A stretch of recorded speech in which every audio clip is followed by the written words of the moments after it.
עכשיו אני מסבירה איך מכינים מטבוחה, ככה. עגבניות אפשר כמה שרוצים, 2 קילו, 3 קילו, קילו. גם בחתוכה, שום. עכשיו תהליך העבודה, לוקחים את העגבניה, חותכים אותה על חצי, מנקים את הצ'ופצ'יק הזה, זורקים אותו כמובן, מחלקים את זה על 4, או יותר מה שרוצים. טוחנים את זה בתוך מעבד מזון, או שחותכים את זה, אם אין מעבד מזון, אפשר לחתוך את זה ביד לחתיכות קטנות, ואפשר גם לרסק על פומביה גדולה. הנה, ככה זה צריך להיות ככה מרוסק.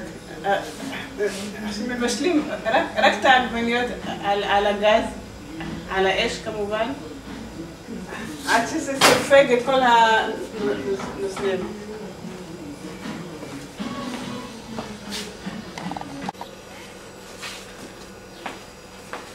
אז ככה, העגבניות מוכנות.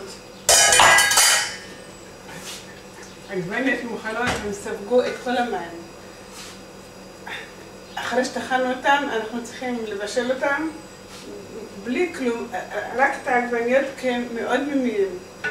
מבשלים אותם עד שסופגים את כל המים, שכמעט לא נשאר בהם מים. מים זה הכוונה, הנוזל שלהם, זה כמו מים. אחר כך מתגנים את הגמבה, החתוכה לקוביות. אחרי שתגנים את הגמבה, אנחנו מוסיפים את השום. מתגנים אותו עוד שנייה עם הפריטלים, ואז מוסיפים אותו לעגבניות המרוסקות שספגו את כל המים שלהם.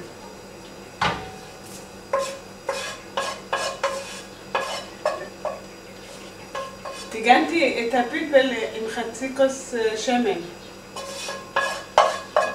עכשיו הוספתי אותו לעגבניות.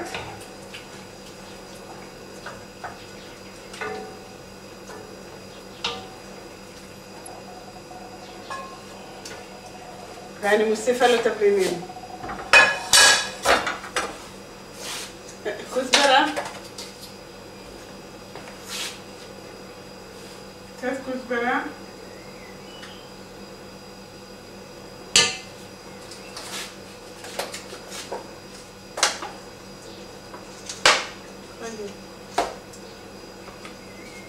קצת קורקום.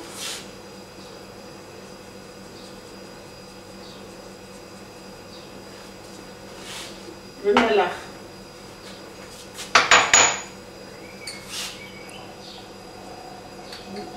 שתי כפיות מלח וכפית סוכר.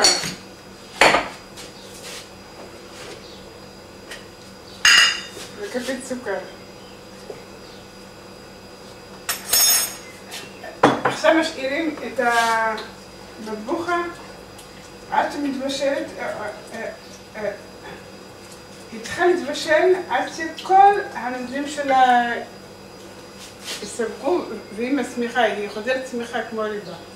ואז זה מאוד טעים, וזה טוב למרוח את זה על פרוסה, זה טוב לאכול את זה עם חצילים, לאכול את זה עם כל דבר. כשזה נגמר, מחלקים את זה לקופסאות קופסאות ואפשר להקפיא את הכל. אפשר להכין עם המטבוחה גם שקשוקה, שמים חלק מהמטבוחה על מחבת, מוסיפים לו ביצה, מכסים את המחבת, מנמיכים את האש ומשאירים את זה עד שמתבשל עם המטבוחה, וזה מאוד טעים.